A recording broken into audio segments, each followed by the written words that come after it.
और दूसरा ये कि 6 महीने से आप घर नहीं गए हैं, आज आपके बेटे का जन्मदिन है।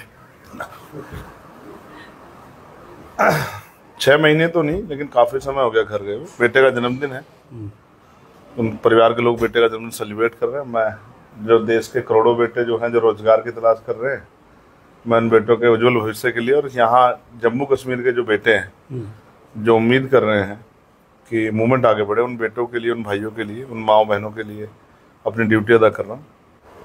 एडवोकेट चंद्रशेखर आज़ाद जम्मू कश्मीर में हैं। पिछले 2 दिन से यहाँ पर चर्चाएं थी और लोग, सुबह से मैं देख रहा हूँ कि तांता लगा हुआ है, लोग मिलने के लिए चंद्रशेखर आज़ाद का इंतज़ार कर रहे हैं। 3 जनसभाएं थी, 2 कल हुई हैं, एक आज मढ़ में होने वाली है जहाँ पर चंद्रशेखर आज़ाद जाने वाले हैं।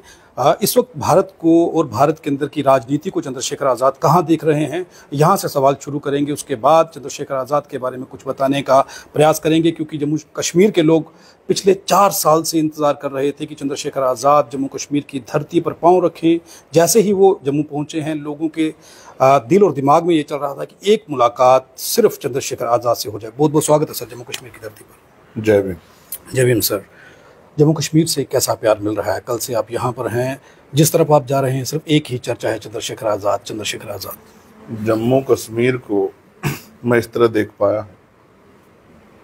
कि हम ये सोचते थे कि जम्मू कश्मीर तो बॉर्डर का एरिया है, वहाँ डॉक्टर बाबा साहब अम्बेडकर की मूवमेंट इतनी मजबूत होगी या नहीं होगी जी।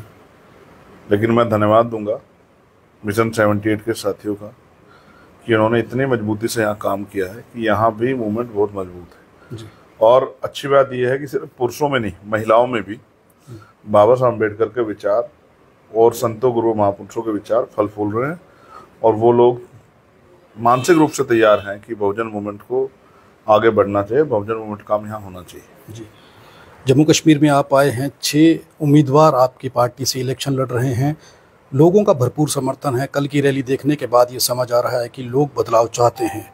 लोगों से जो चर्चा हुई है, लोगों से जो मुलाकात हुई है, सुबह से तांता लगा हुआ है, लोग क्या कह रहे हैं? देखिए, मैं 9 बजे से मैंने मिलना शुरू किया था, 12 बजे मुझे हाथ जोड़ के जाना पड़ा कि मैं तैयार होकर आ जाऊँ, क्योंकि रैली जी। सब समझदार लोग हैं, तैयार लोग हैं, मन बना के हैं, मिलना चाहते थे, अपनी बात रखना चाहते थे, मुझे सुनना चाहते थे। और प्यार को तो मैं शब्दों में बयान नहीं कर सकता। ऐसा नहीं लग रहा है कि मैं उत्तर प्रदेश या नॉर्थ इंडिया से बाहर, जो हिंदी भाषी प्रदेश उनसे बाहर, और सिर्फ किसी एक जाति एक धर्म में नहीं, सभी लोगों का प्यार। बहुत सारे लोग कल मिले, सिख समाज के लोग मिले, शेड्यूल कास्ट के लोग मिले, मुस्लिम समाज के लोग मिले, अन्य पिछड़ी जातियों के लोग मिले, उन्होंने अपनी समस्याएं बताई, तो खूब प्यार आशीर्वाद के रूप में मिल रहा है। कल बड़ी संख्या में लोग भी जुटे दोनों सभाओं में, आज भी सभा है। अभी से खबर यह है कि ग्राउंड फुल है और जल्दी पहुंचा जाए। तो मैं समझता हूं कि ये मिट्टी भी जो है बहुजन मूवमेंट के लिए बहुत उपजाऊ है। बॉर्डर एरिया होने की वजह से राष्ट्रीय दलों का लंबे समय से यहाँ प्रभाव रहा है। राष्ट्रीय दल यहाँ की बुनियादी समस्याओं से, यहाँ की जो जनता की जो जन भावना है, उनसे शायद जागरूक नहीं है या जानबूझ के उनको नजरअंदाज कर रहे हैं। मैंने कल जब लोगों से पूछा, उनकी समस्याएं पूछी, तो उन्होंने बताया कि हमें तो देश स्तर पे बताया जाता है कि 370 हटने के बाद वहाँ के लोगों की ज़िंदगी अच्छी होगी, हमने ये कर दिया है, वो कर दिया है। मैं कानून व्यवस्था के लिए बिल्कुल कहता हूँ कानून व्यवस्था अच्छी होनी चाहिए, लेकिन बहुत सारे ऐसे बुनियादी मुद्दे हैं जिनसे लेके 370 के हटने से यहाँ के आम लोग सहमत नहीं है। चाहे वो एम्प्लॉयमेंट का मामला हो, चाहे वो ज़मीनों का मामला हो, चाहे रिजर्वेशन पॉलिसी को फॉलो करने का मामला हो, कुछ भी ऐसा नहीं है जिसको देख के कहा जा सके कि बहुत कुछ बदलाव हुआ है। भविष्य में क्या होता है ये मैं और आप इस पर डिसाइड नहीं कर सकते। हमारे 6 उम्मीदवार, सब जगह पे पार्टियां ऊपर से आदेश करती है कि कौन लड़ेगा, कितने प्रत्याशी लड़ेंगे। हमारे यहाँ स्टेट टीम तय करती है कि वो कितने प्रत्याशी को लड़ाना चाहती है। प्रत्याशी इन्होंने यहाँ पे 6 प्रत्याशी तैयार किए। ये हमारे मजबूत प्रत्याशी, मजबूत फाइट करेंगे, तो आपको इनकी मदद करने आना है। मुझे 2 दिन का समय दिया गया, मैं 2 दिन के लिए आ गया। अभी इलेक्शन भी चल रहा है। मैं यहाँ के प्रदेश अध्यक्ष जी का, रजत जी का, भीम आर्मी के प्रदेश संयोजक पवन जी का, पूरी टीम का मिशन 78 के साथ धन्यवाद करता हूँ कि उन्होंने जो संघर्ष किया है, उसी की वजह से आज हमारी बात भीम आर्मी आज़ाद समाज पार्टी की गांव-गांव तक गई है। तो जैसा मैंने कहा, मैं महिलाओं के ग्रुप से भी मिला, मैं स्टूडेंट्स के ग्रुप से मिला, मैं लड़कियों के ग्रुप से मिला, मैं नौजवान छात्रों के ग्रुप से मिला, तो मुझे ऐसा महसूस हुआ कि हर व्यक्ति में चेतना है और सब लोग चाहते हैं कि उनका राजकाज में हिस्सेदारी उनकी होनी चाहिए। और मैंने भी उनको 1.5 घंटा काफ़ी समझाया। मुझे उम्मीद है कि यहाँ से राजनीतिक रूप से ताकत जो है आज़ाद समाज पार्टी को रिजल्ट के तौर पर मिलेगी। आज़ाद साहब, ऐसा है कि कोई एक छोटा सा नेता आ जाए तो उसके लिए 5 स्टार होटल बुक किए जाते हैं, उनकी रहने की व्यवस्था की जाती है, ये डिमांड्स रहती हैं उन लोगों की। आप राष्ट्रीय अध्यक्ष हैं, सांसद हैं, बहुजनों से प्यार करते हैं और प्रदेश अध्यक्ष के घर में रुके हुए हैं। कोई ऐसी लगा नहीं कि कोई 5 स्टार होटल हो या ऐसा हो। एक बड़ा चेहरा, आप स्टार प्रचारक हैं, लोग आपको पसंद करते हैं। रास्ते में जब आप निकल रहे थे, हम कल कवर कर रहे थे, हम देख रहे थे वो सब चीज़ें। लेकिन इतना सिंपल रहना, इतने ज़मीन पर रहना, ये मान्यवर कांशीराम साहब को ही फॉलो करने से हुआ है या आपके अंदर भी ये चीज़ें हैं?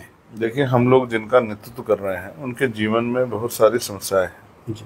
और अगर हम बिल्कुल ज़मीन पे नहीं रहेंगे तो हम उनकी समस्याओं से वाकिफ नहीं हो पाए। हाल तो मैं तो ग्रामीण पृष्ठभूमि से आया हूँ, मैं बहुत सारी चीज़ों से वाकिफ हूँ पहले से। मैं हमारे प्रदेश अध्यक्ष वकील हैं और अपनी मेहनत का 70-80% पैसा अपने बच्चों का पेट काट के मूवमेंट पे लगाते हैं। मैं उनका धन्यवाद करता हूँ और जो साथी सहयोग में काम कर रहे हैं नौजवान हैं, मैं उनका भी धन्यवाद करता हूँ। मेरे लिए 7 स्टार से कम नहीं। यहाँ जिस तरह की सुविधा उन लोगों ने उपलब्ध कराई है, मैं उनसे बहुत खुश हूँ। और शायद आपको नहीं पता कि मुझे नींद भी चोट की वजह से वो ज़मीन पे ही आती है। तो मैं तो उस कमरे में भी जो ज़मीन पे, क्योंकि ये कश्मीरी कल्चर है, तो बेड के बराबर में नीचे भी एक बिस्तरा लगाते हैं जी।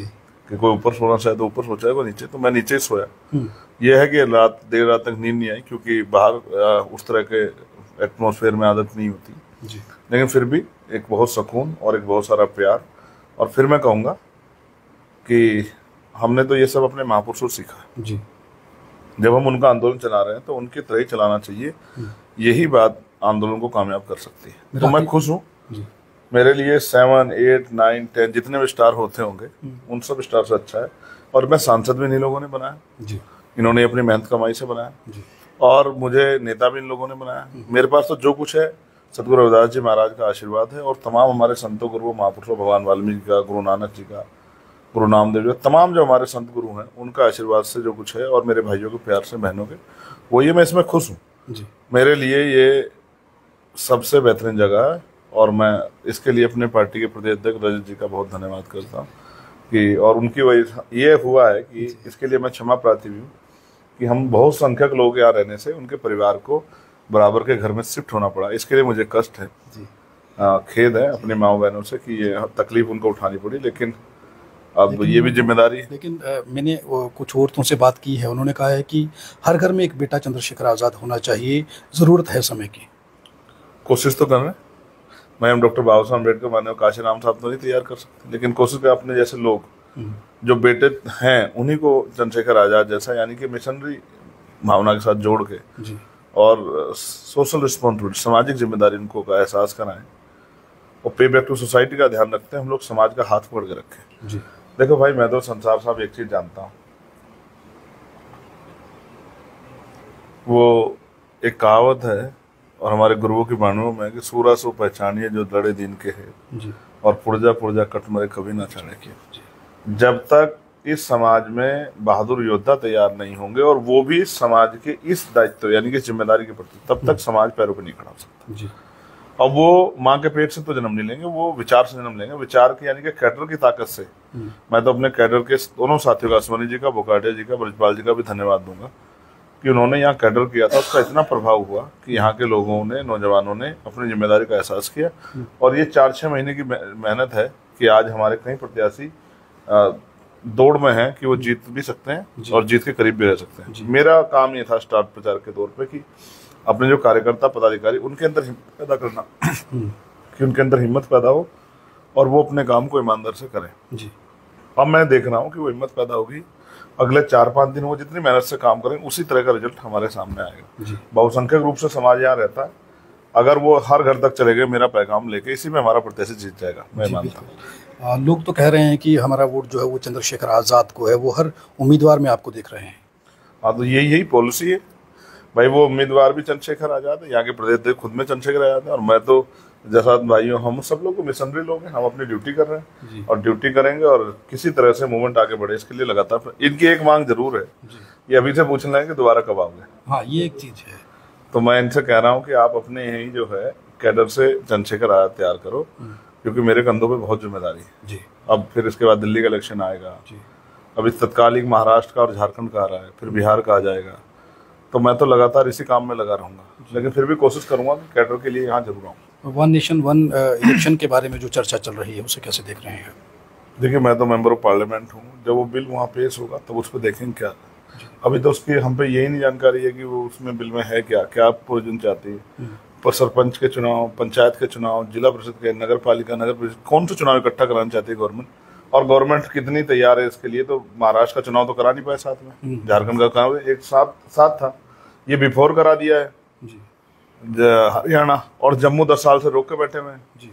जो स्टेटों के चुनाव नहीं करा पा रहे, वो सारा चुनाव एक साथ कैसे करा सकते हैं? तो क्या पॉलिसी पढ़ेंगे, वो जो बिल लेके आएंगे पढ़ेंगे, फिर उस बिल को के आधार पे वो करेंगे। अच्छा है, होना चाहिए, सरकार करके देखे, हम तो चाहते हैं। आखिरी सवाल में 2 सवाल हैं। एक तो आप विदेश में गए और मैंने सुना उस वीडियो को कि विदेश में लोग कैसे मिलने के लिए आए आपसे, और लोगों ने आपसे आपको देखना चाहा और जो बातें कही हैं वो कैसा रहा आपका टूर जो था? और दूसरा ये कि 6 महीने से आप घर नहीं गए हैं, आज आपके बेटे का जन्मदिन है। विदेश जाके लगा नहीं कि विदेश में हूँ, ऐसा ही प्यार वहाँ भी मिला, सब मिशनरी लोग हैं। 6 महीने तो नहीं, लेकिन काफी समय हो गया घर गए हुए। बेटे का जन्मदिन है, उन परिवार के लोग बेटे का जन्मदिन सेलिब्रेट कर रहे हैं। मैं जो देश के करोड़ों बेटे जो हैं जो रोजगार की तलाश कर रहे हैं, मैं उन बेटों के उज्जवल भविष्य के लिए, और यहाँ जम्मू कश्मीर के जो बेटे हैं जो उम्मीद कर रहे हैं कि मूवमेंट आगे बढ़े, उन बेटों के लिए, उन भाइयों के लिए, उन माओ बहनों के लिए अपनी ड्यूटी अदा कर रहा हूँ। मैं जब खुद ही त्याग नहीं करूँगा तो समाज से क्या उम्मीद करूँगा जी। मैं अपने जो पदाधिकारी नेता हैं, कार्यकर्ता, उनसे क्या उम्मीद करूँ, उनसे कैसे कह पाऊंगा कि भाई आप त्याग करो? पहले नेता को खुद त्याग करना पड़ता है, तभी वो समाज से कह सकता है जी। तो आज मेरे अंदर हिम्मत है कहने की, कल मैं इनसे कह सकता हूँ अगर इनके घर में कोई कार्यक्रम है उसको छोड़कर मिशन का काम करो, उसके लिए पहले मुझे करना पड़ेगा। ये मैंने माननीय काशीराम साहब सीखा है जी। पर ठीक है, महापुरुषों का आशीर्वाद है, परिवार रहेगा, परिवार को जो दूर थोड़ा ही मुझसे जी। देखो, फिर मैं कह रहा हूँ, आज मेरे पिताजी मेरे साथ नहीं है, उस दुनिया में नहीं, तो इसका मतलब थोड़ा कि मैं उनसे प्रेम नहीं करता या मेरे साथ नहीं, वो तो हमेशा मेरे साथ। हमारे गुरुओं संतों का आशीर्वाद हमेशा हमारे साथ है। तो ठीक है, वो अभी छोटा, उसको एहसास नहीं, बड़ा होता तो मैं उसको एक लाइन में समझा देता कि भाई जन्मदिन इम्पोर्टेंट है, जयंती तो महापुरुषों की मनाते हैं जी। उनके विचार छोड़ देंगे तो क्या होगा? या जन्मदिन से ज्यादा समाज का मूवमेंट चलाना जितना इम्पोर्टेंट है, वो समझ जाएगा। वो भी एक मिशनरी बाप का बेटा है, वो भी समझ जाएगा समय में। ये बहुत इंपॉर्टेंट मांग थी। यहाँ सिख समाज के लोगों ने मुझसे मांग रखी थी, मैं गुरुद्वारे गया था मत्था टेकने जी, तो उन्होंने भी मुझे बहुत प्रेम दिया, लेकिन उन्होंने मुझसे एक मांग रखी थी कि भाई पंजाबी भाषा को यहाँ ऑफिशियल भाषा का दर्जा नहीं मिला है जी 2019 से जी। उनके मन में पीड़ा थी, मैंने उनको विश्वास दिलाया और वचन दिया है कि मैं पार्लियामेंट में इस विषय को उठाऊंगा जी। और हमारे जो मेंबर ऑफ असेंबली जो है, लेजिस्लेटिव असेंबली जो है, एमएलए अगर जो जीतेंगे, मैं उनसे भी ये उम्मीद करूंगा कि वो भी असेंबली में इस बात को जोर शोर से उठाएं और पंजाबी भाषा को इनके हमारे सिख भाइयों की भावना का सम्मान कर रखते हुए उनको ऑफिशियल भाषा का दर्जा भी जो है जम्मू कश्मीर मिलना चाहिए जी। बहुत बहुत धन्यवाद चंद्रशेखर आज़ाद हमारे साथ बात करने के लिए। और तस्वीरें आप देखिए, अभी भी इस बंद कमरे में जहां पर हम बैठे हुए हैं, लोग किस तरीके से उन्हें सुनने के लिए यहाँ पर बैठे हुए हैं। और चंद्रशेखर आज़ाद की खास बात जो मैं आपको बताने जा रहा हूँ कि उनके बेटे का जन्मदिन है और लोग मोबाइल स्विच ऑफ करके फैमिली के साथ होते हैं, लेकिन वो आज भी समाज में, उन्होंने कहा है कि मेरे लिए मेरा समाज सबसे पहले है। अगर मेरा बेटा थोड़ा बड़ा होता तो मैं एक लाइन में उसे समझा देता कि समाज कितना ज़रूरी है। ये भावना समाज के प्रति, ये भावना अपने लोगों के प्रति रखना एक बड़ी बात है।